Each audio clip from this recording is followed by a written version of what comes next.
تو آج ہم پڑھیں گے حضرت مصعب بن عمیر کا پڑھ لیا، اب ہم پڑھیں گے حضرت عثمان بن مظعون کا۔ حضرت ابن شہاب رحمہ اللہ فرماتے ہیں کہ ایک دن حضرت عثمان بن مظعون مسجد میں داخل ہوئے۔ انہوں نے ایک چادر اوڑی ہوئی تھی جو کئی جگہ سے پھٹی ہوئی تھی، جس پر انہوں نے کھال کا پیمن لگا رکھا تھا۔ یہ دیکھ کر نبی علیہ السلام کو ان پر بڑا ترس آیا اور آپ پر رقت طاری ہو گئی، اور آپ کی وجہ سے صحابہ پر بھی رقت طاری ہو گئی۔ اللہ، اتنا روئے۔ پھر آپ نے فرمایا اس دن تم لوگوں کا کیا حال ہوگا جس دن تم میں سے ہر آدمی ایک جوڑا صبح پہنے گا اور ایک جوڑا شام کو، اور کھانے کا ایک بڑا پیارا اس کے سامنے رکھا جائے گا، ایک اٹھایا جائے گا اور ایک رکھا جائے گا۔ تم گھروں پر ایسے پردے، تمہارے گھروں پر ایسے پردے لٹکائے، تم اپنے گھروں پر ایسے پردے لٹکاؤ گے جیسے کعبہ پہ لٹکائے جاتے ہیں۔ صحابہ نے عرض کیا کہ ہم تو چاہتے ہیں کہ ایسا ہو جائے اور ہمیں بھی وسعت اور سہولت حاصل ہو جائے۔ آقا نے فرمایا ایسا ضرور ہو کے رہے گا، لیکن آج تم لوگ اس دن سے بہتر ہو کہ دین کا کام مجاہدوں کے ساتھ کر رہے ہو۔ کیسی خوبصورت روایات ہیں، سبحان اللہ۔ حضرت سلمان فارسی کا زہد دیکھیے۔ حضرت طیہ بن عامر رحمہ اللہ علیہ فرماتے ہیں میں نے ایک مرتبہ حضرت سلمان فارسی کو دیکھا کہ وہ کھانا کھا رہے تھے اور ان سے مزید کھانے کا اصرار کیا گیا تو انہوں نے کہا میرے لیے یہی کافی ہے، میرے لیے یہی کافی ہے، کیونکہ میں نے نبی علیہ السلام کو یہ فرماتے ہوئے سنا کہ دنیا میں پیٹ بھر کے کھانے والے قیامت کے دن زیادہ بھوکے ہوں گے۔ اے سلمان، دنیا مومن کے لیے جیل خانہ اور کافر کے لیے جنت ہے۔ مومن اللہ تعالیٰ کے احکام کا خود کو پابند کر کے چلتا ہے اور کافر اپنی مرضی پر چلتا ہے۔ اس لیے حضرت سلمان فارسی نے کھانا چھوڑ دیا۔ یہ ہے حضرت سلمان فارسی کا زہد۔ حضرت ابو ذر غفاری رضی اللہ تعالی عنہ کے زہد کو بھی پڑھ لیجئے۔ حضرت ابو اسما رحمۃ اللہ علیہ کہتے ہیں کہ میں حضرت ابو ذر غفاری کے پاس گیا، اس وقت وہ ایک بستی میں تھے اور ان کے پاس ایک کالی عورت بیٹھی ہوئی تھی جس کے بال بکھرے ہوئے تھے اور اس پر نہ خوبصورتی کا کوئی اثر تھا نہ خوشبو کا۔ حضرت ابو ذر غفاری نے کہا کہ کیا تم لوگ دیکھتے نہیں ہو یہ کالی کلوٹی عورت مجھے کیا کہہ رہی ہے؟ مجھے یہ کہہ رہی ہے کہ میں عراق چلا جاؤں اور وہاں جا کے رہا کروں۔ جب میں عراق چلا جاؤں گا تو وہاں کے لوگ اپنی دنیا لے کر مجھ پر ٹوٹ پڑیں گے، کیونکہ میں حضور پاک صلی اللہ علیہ وسلم آقا علیہ السلام کے بڑے صحابہ میں سے ہوں، اس لیے وہاں والے مجھے خوب ہدیے دیں گے اور یوں میرے پاس دنیا زیادہ ہو جائے گی اور ان کے کام بھی کرنے پڑیں گے، جس کی وجہ سے عبادات اور اعمال کا وقت کم ملے گا۔ اور میرے گہرے دوست حضرت محمد صلی اللہ علیہ وسلم نے مجھ سے یہ وعدہ لیا تھا کہ پل صراط سے پہلے ایک پھسلن والا راستہ ہے، جب ہم اس سے گزریں گے تو ہمارا بوجھ اتنا ہلکا ہونا چاہیے اور اتنا سمٹا ہوا ہو کہ ہم اسے اٹھا سکیں۔ یہ ہماری نجات کے لیے زیادہ بہتر ہے بنسبت اس کے کہ ہم اس راستے پر گزریں اور ہمارا بوجھ بہت زیادہ ہو۔ اللہ اکبر۔ حضرت ابو ذر غفاری نے یہ بیان کیا کہ میرے اس عورت کی بات نہ ماننے کا مقصد یہ ہے کہ میں نہیں چاہتا کہ میں جب پل صراط سے گزروں تو میرے اوپر بوجھ زیادہ ہو، اور بوجھ زیادہ تب ہوگا جب ہمارے پاس دنیا زیادہ ہوگی۔ تو حضرت ابو ذر غفاری رضی اللہ تعالیٰ عنہ کا یہ زہد تھا۔ مختلف صحابہ کرام کے زہد پر ہم بات کر رہے ہیں۔ اب ہے حضرت ابو دردہ۔ حضرت ابو دردہ رضی اللہ تعالیٰ عنہ کے زہد کے متعلق حضرت ابو دردہ رضی اللہ تعالیٰ عنہ فرماتے ہیں میں حضور پاک صلی اللہ علیہ وسلم کی بعثت سے پہلے تاجر تھا۔ جب نبی علیہ السلام مبعوث ہوئے تو میں تجارت اور عبادت کو جمع کرنا چاہا، لیکن ایسا ٹھیک طور سے نہ ہو سکا۔ یعنی پہلے تجارت کرتا تھا، آقا علیہ السلام تشریف لائے، ایمان لے آئے، تو میں نے کوشش کی کہ میرا تجارت کا کام بھی ہو جائے اور عبادت کا کام بھی ہو جائے، لیکن میں ان دونوں کو جمع نہیں کر رہا تھا، اس لیے میں نے تجارت چھوڑ دی اور عبادت کی طرف متوجہ ہو گیا۔ اللہ، یعنی میں نے اپنا وہ پیشہ، اپنا معاملہ چھوڑ دیا، لیکن اپنے آپ کو عبادت کے لیے خالی کر دیا۔ یہ زہد ہے۔ حضرت ابو دردہ کی ایک روایت میں ہے کہ انہوں نے یہ بھی فرمایا، حضرت ابو دردہ رضی اللہ تعالیٰ عنہ نے، تو ذات کی قسم جس کی قبضہ قدرت میں میری جان ہے، آج مجھے یہ بات بھی پسند نہیں کہ مسجد کے دروازے پر میری ایک دکان ہو اور مسجد کی نماز با جماعت مجھ سے ایک بھی فوت نہ ہو۔ مجھے اس دکان سے روزانہ 40 دینار نفع ہو جو میں سب اللہ کے راستے میں صدقہ کروں۔ اس سے کسی نے پوچھا کہ آپ کو کیوں ناپسند ہے؟ فرمایا حساب کی سختی کی وجہ سے۔ یعنی مجھے یہ بھی نہیں پسند کہ بس بالکل مسجد کے ساتھ میری دکان ہو تاکہ میں مسجد میں بھی حاضر ہو سکوں۔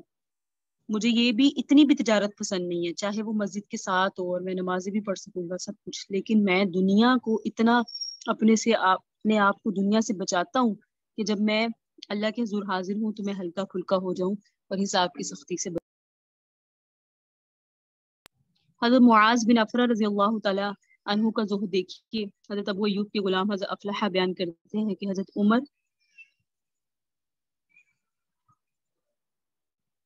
حضرت عمر رضی اللہ تعالیٰ عنہ یہ حکم فرمایا کرتے تھے اور بدر میں حاضر ہونے کے لیے خاص طور پر حاضر ہونے والوں کے لیے خاص طور پہ بڑے عمدہ جوڑوں کا کپڑا تیار کرواتے تھے.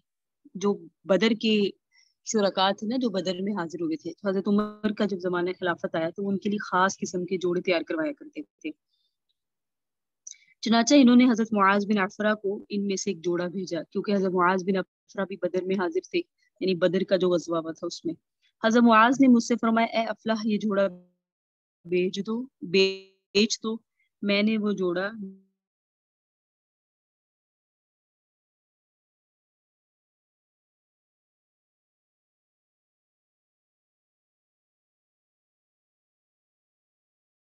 1,500 درہم میں بیچا.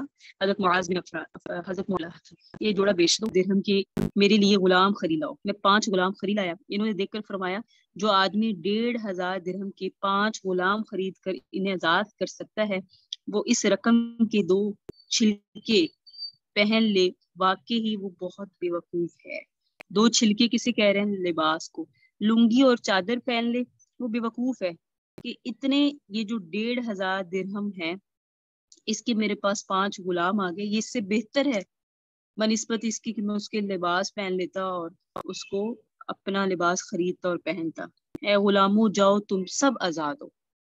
وہ 1,500 درہم کے 5 غلام خرید کر انہیں اللہ کے راستے میں آزاد کر دیا. سبحان اللہ. قرآن میں بار بار آیا نا غلام آزاد کرنا، غلام آزاد کرنا، تو انہوں نے اس پر عمل کیا. فرمایا جاؤ تم سب آزاد ہو. حضرت عمر کو یہ خبر پہنچی کہ حضرت عمر رضی اللہ تعالیٰ عنہ حضرت معاذ کے پاس جو جوڑے بیچتے ہیں، حضرت معاذ انہیں پہنتے نہیں ہیں، تو حضرت عمر نے ان کے لیے 100 درہم کا ایک موٹا جوڑا بنوا کر ان کے پاس بھیجا. جب وہ قاصد وہ جوڑا لے کر ان کے پاس آیا تو حضرت معاذ بن عفرہ نے فرمایا، میرا خیال یہ ہے کہ حضرت عمر نے یہ جوڑا دے کر تمہیں میرے پاس نہیں بھیجا. اس قاصد نے کہا نہیں، آپ کے پاس ہی بھیجا ہے. انہوں نے حضرت معاذ نے وہ جوڑا لیا اور لے کر حضرت عمر کی خدمت میں آئے اور کہا، اے امیر المؤمنین، کیا آپ نے یہ جوڑا میرے پاس بھیجا ہے؟ حضرت عمر نے فرمایا، ہاں میں نے بھیجا ہے. ہم پہلے تمہارے پاس ان قیمتی جوڑوں میں سے بھجوایا کرتے تھے جو تمہارے اور تمہارے بدری بھائیوں کے لیے ہم بنوایا کرتے تھے، لیکن مجھے پتا چلا ہے کہ تم اسے پہنتے نہیں ہو، اس لیے اس دفعہ میں نے تمہارے پاس یہ معمولی جوڑا بھیج دیا. انہوں نے کہا، اے امیر المؤمنین، میں اگرچہ وہ جوڑا پہنتا نہیں، لیکن میں یہ چاہتا ہوں کہ آپ کے پاس جو بہترین چیز ہے مجھے اس میں سے ملے. چنانچہ حضرت عمر نے ان کو حسب سابق وہی عمدہ جوڑا دے دیا. وہی انہوں نے بیچا اور غلام خریدے اور اللہ کے راستے میں آزاد کر دیا. یہ ہے حضرت معاذ بن عفرہ کا زہد. حضرت عبداللہ بن عمر حضرت عمر رضی اللہ تعالیٰ عنہ کے بیٹے ہیں، ان کا زہد دیکھیے. حضرت عبداللہ بن عمر اس وقت کھانا کھاتے جب ساتھ کھانے والا کوئی اور بھی ہوتا. جب کھاتے تو چاہے کھانا کتنا زیادہ ہوتا پیٹ بھر کے نہیں کھاتے تھے. ایک مرتبہ حضرت ابن مطیع رحمت اللہ علیہ ان کی عیادت کرنے آئے تو انہوں نے دیکھا کہ ان کا جسم بہت دبلا ہو چکا ہے. تو انہوں نے ان کی بیوی حضرت صفیہ سے کہا، کیا تم ان کی اچھی طرح دیکھ بھال نہیں کرتی ہو؟ اگر تم ان کی دیکھ بھال ٹھیک طرح سے کرو تو ہو سکتا ہے یہ دبلا پن ختم ہو جائے اور کچھ تو جسم ان کا بن جائے. اس لیے ان کے لیے عمدہ کھانا خاص طور پر اہتمام سے تیار کیا کرو. حضرت صفیہ نے کہا، ہم تو ایسا ہی کرتے ہیں، لیکن یہ اپنے کھانے پر تمام گھر والوں کو اور باہر کے تمام حاضرین کو بلا لیتے ہیں اور سارا کھانا دوسروں کو کھلا دیتے ہیں، خود بہت کم کھاتے ہیں، لہٰذا آپ ہی ان سے اس بارے میں بات کریں. تو اس پر حضرت ابن مطیع نے کہا، اے ابو عبد الرحمن، یعنی حضرت عمر کے بیٹے عبداللہ بن عمر کی کنیت سے کہا، اے ابو عبد الرحمن، اگر آپ اچھا کھانا کھا لیا کریں تو اس سے آپ کی جسمانی کمزوری دور ہو جائے گی. تو حضرت عمر نے فرمایا، 8 سال مسلسل ایسے گزرے ہیں کہ میں نے کبھی پیٹ بھر کر نہیں کھایا، صرف ایک مرتبہ ہی پیٹ بھر کر کھایا ہوگا. اب تم چاہتے ہو کہ میں پیٹ بھر کر کھایا کروں جبکہ گدھے کی پیاس جتنی زندگی رہ گئی ہے. اللہ، تھوڑی سی زندگی رہ گئی تو کیا میں اس تھوڑی سی زندگی میں پیٹ بھر بھر کے کھانا کھاؤں؟ یہ ہے حضرت عبداللہ بن عمر کا زہد. حضرت حذیفہ بن یمان، جنہیں کہا جاتا ہے رازدار رسول نبی علیہ السلام، نے ان کے پاس ایک رجسٹر رکھوایا ہوا تھا جس میں منافقین کے نام ہوا کرتے تھے. ان کا زہد دیکھی. حضرت حذیفہ فرمایا کرتے تھے کہ سب سے زیادہ میری آنکھوں کی ٹھنڈک کا باعث اور میرے جی کو سب سے زیادہ محبوب وہ دن ہے جس دن میں اپنے اہل و عیال کے پاس جاؤں اور مجھے ان کے پاس کھانے کی کوئی چیز ہی نہ ملے۔ اللہ، وہ یوں کہیں کہ آج ہمارے پاس کھلانے کے لیے کچھ ہے ہی نہیں۔ اس کی وجہ یہ ہے کہ میں نے حضور صلی اللہ علیہ وآلہ وسلم کو یہ فرماتے ہوئے سنا، مریض کو اس کے گھر والے جتنا کھانے سے بچاتے ہیں، اللہ تعالیٰ مومن کو اس سے زیادہ دنیا سے بچاتے ہیں، اور باپ اپنی اولاد کے لیے خیر کی جتنی فکر کرتا ہے، اللہ تعالیٰ اس سے زیادہ مومن کی آزمائش کا اہتمام کرتے ہیں۔ تو میرے گھر والوں کے پاس کھانے کو نہ ہو، مطلب میرے گھر والوں کے پاس دنیا نہ ہو، یہ مجھے بہت محبوب ہے، اور میرے لیے یہ دن بڑا خاص ہے جس دن میرے گھر کچھ کھانے کو نہ پکے، دنیا سے بے رغبتی۔ اللہ اکبر۔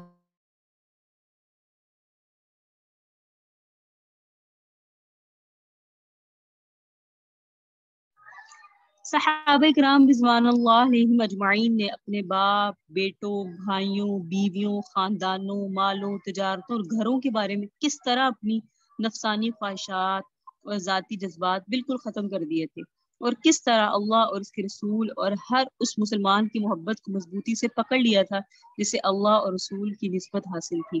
انہوں نے کس طرح ہر انسان کا خوب اکرام کیا جسے نسبت محمدی حاصل ہو گئی، جسے بھی نسبت محمدی حاصل ہو جاتی اس کا بڑا اکرام کرتے۔ اسلام کے تعلقات کو مضبوط کرنے کے لیے جاہلیت کے تعلقات کو بالکل ختم کر دیتے تھے۔ پیچھے ہوا ذکر آقا علیہ السلام کے صحابہ کرام کے زہد کا، کیونکہ یہ دن صحابہ کرام کے نام کرتے ہیں ہم، یعنی ان کے متعلق پڑھتے ہیں، ان کی فضائل پڑھتے ہیں، خلفائے راشدین کے فضائل پڑھے اور دیگر کچھ صحابہ کرام کے فضائل پڑھے۔ اب انہی صحابہ کرام کی ہم نے زندگی پڑھی، اور ان کی زندگی میں جو سب سے اہم چیز تھی وہ تھی دنیا سے بے رغبتی۔ اتنی دنیا طلبی نہیں تھی، اور اس میں میں نے ابھی آپ کے سامنے کچھ ایسی روایات پیش کی۔ ابھی جو پوائنٹ ہے اس کو نوٹ کر لیں، اور گروپ میں بھی بتا دیجیے گا کہ آج کے جو ہمارے پوائنٹ تھے اس میں کون کون سی چیزیں تھیں۔ سب سے پہلے زہد تھا۔ اب دوسرا پوائنٹ دیکھیں کہ اسلام کے تعلقات کو مضبوط کرنے کے لیے انہوں نے جاہلیت کے تمام تعلقات بالکل ختم کر دیے۔ جنگ بدر کے دن حضرت ابو عبیدہ بن جراح کے والد ان کے سامنے آتے ہیں، یہ ان کے سامنے سے ہٹ جاتے ہیں، لیکن جب ان کے والد بار بار ان کے سامنے آتے ہیں تو انہوں نے بھی ان کو قتل کرنے کا ارادہ کر لیا، کیونکہ حضرت ابو عبیدہ بن جراح جو ہیں وہ بہت مخلص صحابی ہیں، اور ان کے والد نہیں ہیں، مسلمان نہیں ہیں، تو انہوں نے بھی ارادہ کر لیا۔ پہلے تو بچ رہے ہیں کہ والد سامنے نہ آئے، ان سے لڑنا نہ پڑے بدر کے دن، لیکن جب وہ بار بار آگے آ گئے اور بالآخر ہٹ نہیں رہی، آگے آئی جا رہے ہیں، تو آخر انہوں نے قتل کر ہی دیا۔ اس پر اللہ تعالیٰ نے قرآن کی سورہ مجادلہ کی آیت نمبر 22 نازل فرمائی، لا تجد قوما يؤمنون بالله واليوم الآخر يوادون من حاد الله ورسوله ولو كانوا آباءهم أو أبناءهم أو إخوانهم أو عشيرتهم أولئك كتب في قلوبهم الإيمان۔ سبحان اللہ۔ ترجمہ دیکھیے گا، جو لوگ اللہ پر اور قیامت کے دن پر پورا پورا ایمان رکھتے ہیں، آپ ان کو نہ دیکھیں گے کہ وہ ایسے شخصوں سے دوستی کریں جو اللہ اور اس کے رسول کے مخالف ہیں، دشمن ہیں، گویا وہ ان کے باپ ہوں، بیٹے ہوں، بھائی ہوں، رشتہ دار کیوں نہ ہوں۔ ان لوگوں کے دلوں میں اللہ تعالیٰ نے ایمان کو کامل کر دیا، ان کے دلوں کو اللہ نے ایمان کے لیے چن لیا۔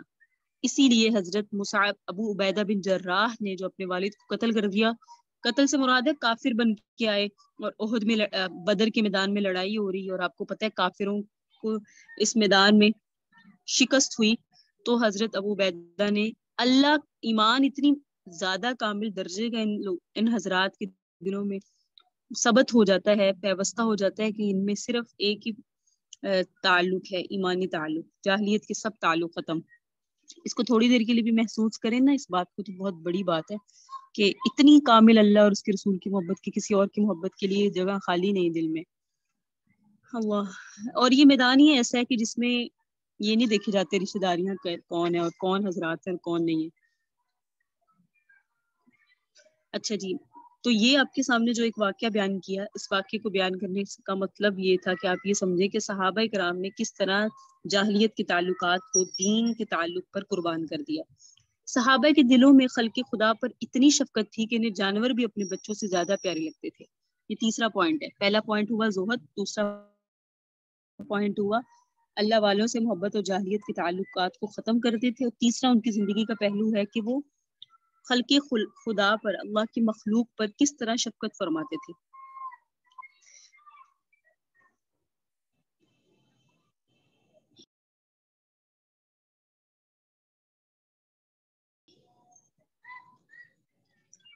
حضرت ابو الاحفص کہتے ہیں کہ ہم لوگ حضرت عبداللہ بن مسعود کی خدمت میں حاضر ہوئے تو ان کے پاس دینار جیسے خوبصورت 3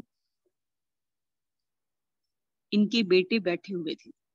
ہم ان تینوں کو دیکھنے لگے تو وہ سمجھ گئے اور فرمایا شاید تم ان بیٹوں کی وجہ سے مجھ پر رشک کر رہے ہو، کیا تمہارے بھی ایسے بیٹے ہوں کہ تمہارے بھی ایسے بیٹے ہو جائیں. ہم نے عرض کیا ایسے بیٹے ہی تو آدمی کے لیے قابل رشک ہوا کرتے ہیں.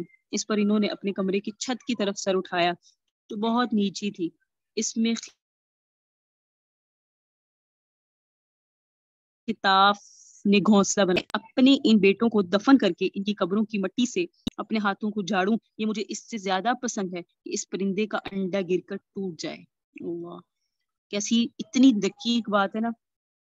کیا فرما رہے ہیں؟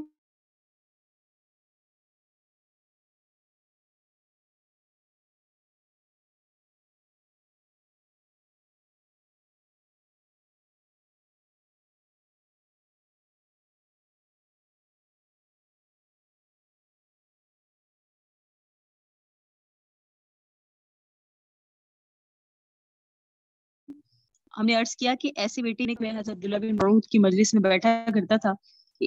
ایک دن وہ اپنے چبوترے پر بیٹھے ہوئے تھے اور فلاں فلاں عورتیں ان کی بیویاں تھیں جو بڑے حسب و نسب اور جمال والی تھی اور ان کی ان دونوں سے بڑی خوبصورت اولاد تھی کہ اتنے میں ان کے سر کے اوپر ایک چڑیا بولنے لگی.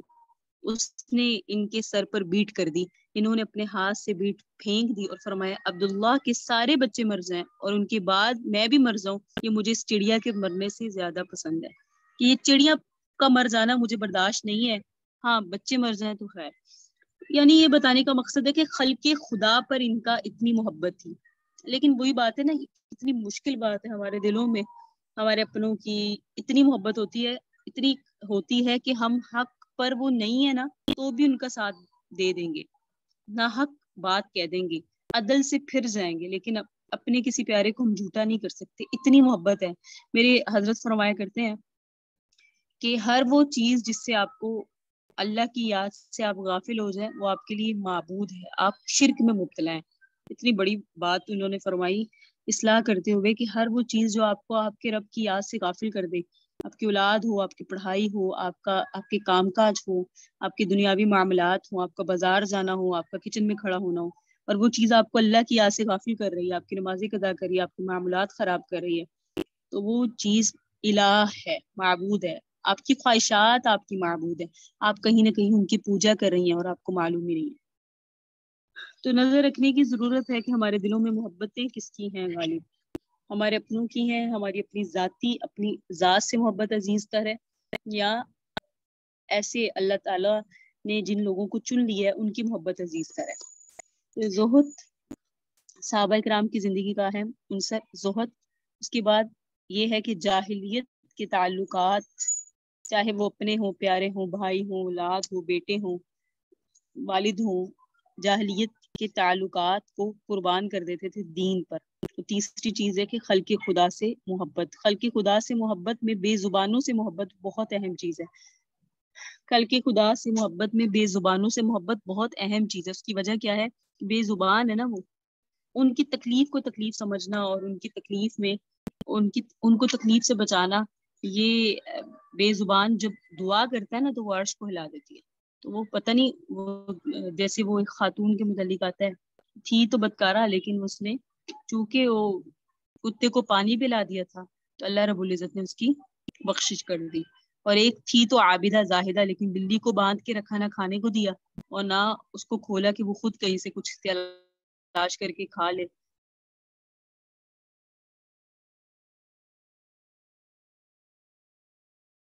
تھی عابدہ زاہدہ عبادت گزار. صحابہ کرام کی زندگیوں سے ہمیں زہد، کی خدا سے محبت، ایسے بہت سارے واقعات ملتے ہیں.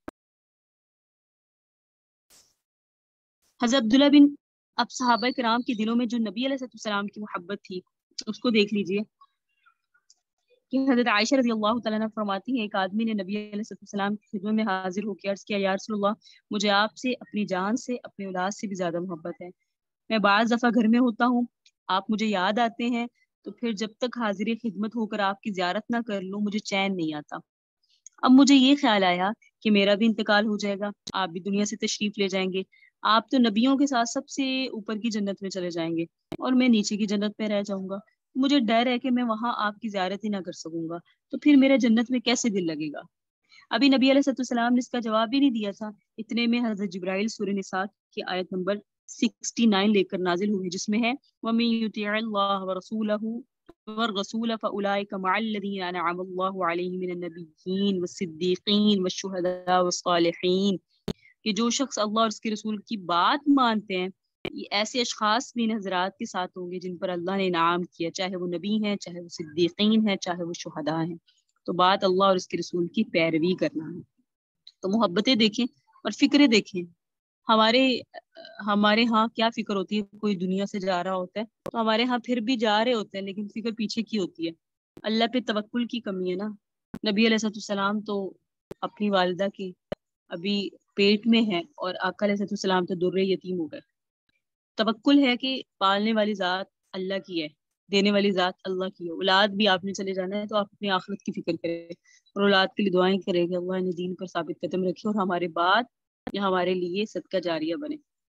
حضرت صحابہ کرام کے دلوں میں جو آقا علیہ السلام کی محبت تھی اس کے متعلق ایک اور واقعہ سن لیجیے۔ حضرت عبداللہ بن ابو بکر فرماتے ہیں کہ حضرت سعد بن معاذ نے عرض کیا یا نبی اللہ، کیا ہم آپ کے لیے ایک چھپر نہ بنا دیں جس پر آپ رہیں اور آپ کی سواریاں تیار کر کے آپ کے پاس کھڑی کر دی جائیں، پھر ہم دشمن سے لڑنے چلے جائیں، اگر اللہ نے ہمیں عزت دی اور ہمیں دشمن پر غالب کر دیا تو پھر تو یہ بات ہو گئی جو ہمیں پسند ہے، اور اگر خدا نخواستہ دوسری صورت پیش آئی یعنی ہم ہار گئے تو آپ سواریاں جو آپ کی ہوں گی اس پر بیٹھ کر ہماری قوم کے ان لوگوں کے پاس چلے جائیے گا جو مدینہ منورہ میں پیچھے رہ گئے۔ یعنی حضرت سعد بن معاذ کا مطلب اور مقصد یہ تھا کہ آپ اپنی حفاظت آپ کی اگر ہم کر دیں، ہم تو میدان میں نکل جائیں، لڑتے رہیں، آپ کے لیے ہم ایسا محفوظ جگہ بنا دیں کہ آپ اس میں رہیں، اور اگر آپ کو ہماری کامیابی کی اطلاع ملے تو یہی تو ہم چاہتے ہیں، لیکن اس کے برعکس اگر ہو جائے ہم ہار جائیں تو آپ تو ان سواری پہ فوراً بیٹھیں اور مدینہ چلے جائیں، کیونکہ مدینہ منورہ میں ایسے بہت سے لوگ رہ گئے ہیں کہ ہمیں ان سے زیادہ آپ سے محبت نہیں ہے بلکہ وہ ہماری آپ سے محبت میں برابر ہے۔ اگر انہیں ذرا بھی اندازہ ہوتا کہ آپ کو لڑائی لڑنی پڑے گی تو وہ ہرگز مدینہ میں پیچھے نہ رہتے۔ اللہ تعالیٰ ان کے ذریعے آپ کی حفاظت فرمائیں گے اور وہ آپ کے ساتھ خیر خواہی کا معاملہ کریں گے اور آپ کے ساتھ اللہ کے راستے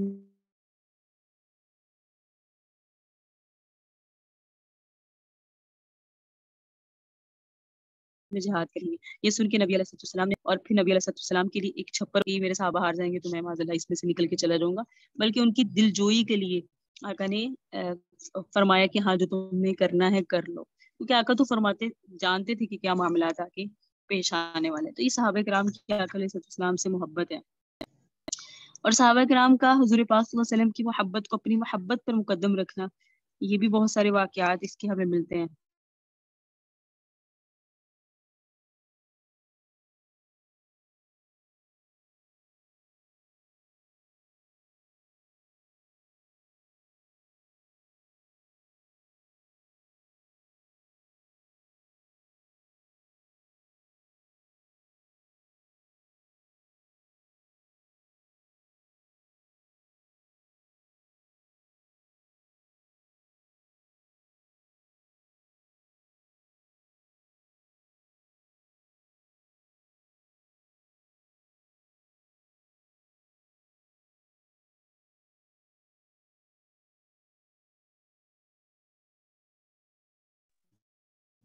اچھا جی، یہ کچھ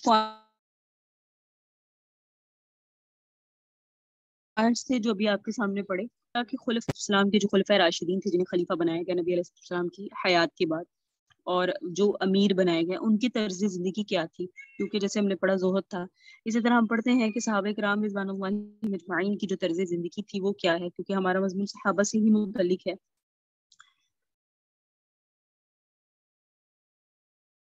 ہوا کیا کہ جو نبی علیہ السلام کی سب سے پہلے صحابی اور خاص جو غار یار ہیں سیدنا صدیق اکبر، ہم بتدریج سبھی کا پڑھیں گے، ان کے لیے کچھ اہم چیزیں ہیں۔ وہ سمجھیے کہ ہجرت کے 11ویں سال 12 ربیع الاول کو پیر کے دن یا 9 ربیع الاول کو پیر کے دن جب نبی علیہ السلام کا وصال ہوا، اسی دن لوگ سیدنا صدیق اکبر سے بیعت ہوئے اور آپ کا قیام اپنی بیوی حضرت حبیبہ بنت خارجہ بن زید بن ابی زحیب کے ہاں ہو گیا جو کہ قبیلہ بنو حارث بن خزرج میں سے تھی. یعنی آقا حضرت ابوبکر صدیق اپنی بیوی حضرت حبیبہ کے ساتھ رہنا شروع ہوئے اور اپنے لیے انہوں نے بالوں کا خیمہ ڈال رکھا تھا. اس میں انہوں نے کوئی اضافہ نہیں کیا یہاں تک کہ اپنے مدینہ والے گھر منتقل ہو گئے.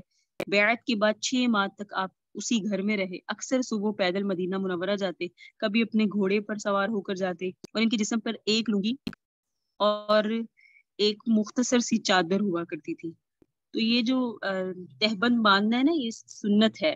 صحابہ کرام بھی باندھا کرتے تھے. تو یہ باندھنا ہی سنت ہے. اس وقت میں یہ شلوار جسے بولتے ہیں یا پائجامہ وغیرہ, اس کا اتنا زیادہ شعور نہیں حاصل ہوا تھا. لیکن نبی علیہ السلام کو پائجامہ پسند تھا, شلوار پسند تھی. آقا فرمایا کرتے تھے اس میں سطر پوشی زیادہ ہوتی ہے. تو وہ زمانے بہت, چونکہ پرانے زمانے کی بات ہے تو اس وقت میں تہبند ہی چلا کرتے تھے. تو سیدنا صدیق اکبر یہ پہنا کرتے تھے اور ان کے جسم پر صرف یہ دو مختصر کپڑے تھے. چنانچہ مدینہ آتے, لوگوں کو نمازیں پڑھاتے. جب عشاء کی نماز پڑھ لیتے تو دوبارہ اپنے گھر والوں کے پاس چلے جاتے. حضرت ابوبکر صدیق خود مدینہ میں ہوتے تو خود لوگوں کو نماز پڑھاتے. جب خود نہ ہوتے تو حضرت عمر بن خطاب نماز پڑھاتے.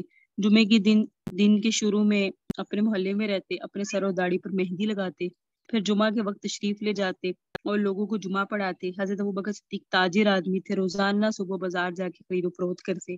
ان کا بکریوں کا ایک ریوڑ بھی تھا جو شام کو ان کے پاس واپس آتا. کبھی ان کو چرانے خود جاتے, کبھی کوئی اور چرانے جاتا. یہ میں ان کی حالات بتا رہی ہوں جو خلیفہ اول ہیں, جو غار یار ہیں, اور ان کے لیے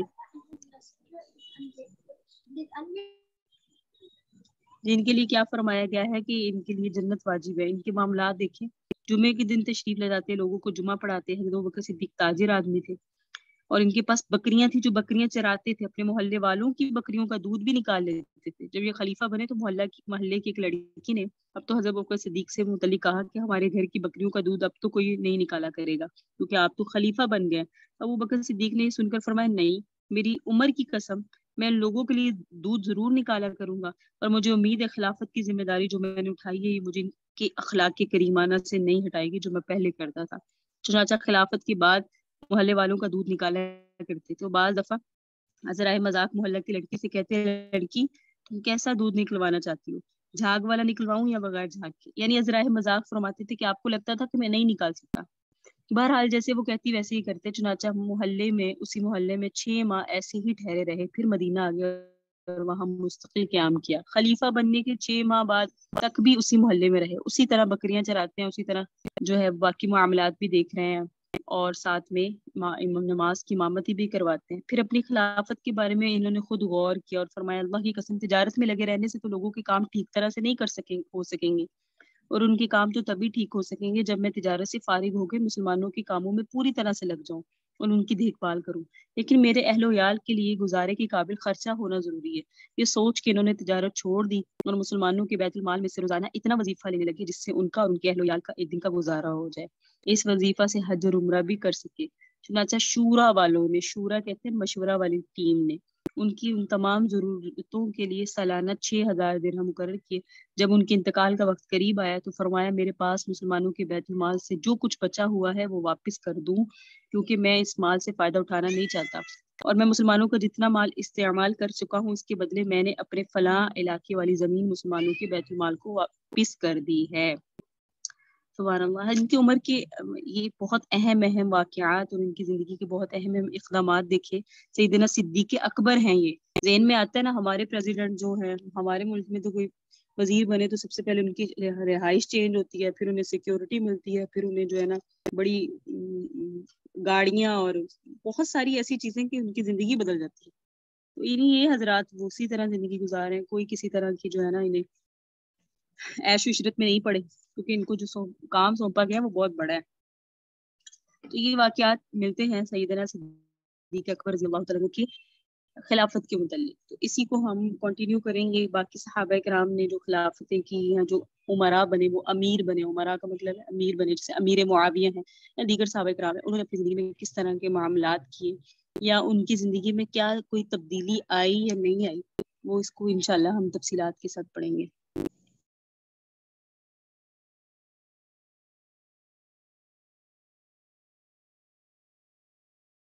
یہیں تک سبق کو مکمل کرتے ہیں. صلی اللہ تعالی علی حبیب خیر خلقہ محمد وعلی آلہ واصحابہ وذریاتہ اجمعین وبرحمتک یا ارحم الراحمین. اللهم صل على سيدنا محمد وعلى آل سيدنا محمد وبارك وسلم وصل عليه.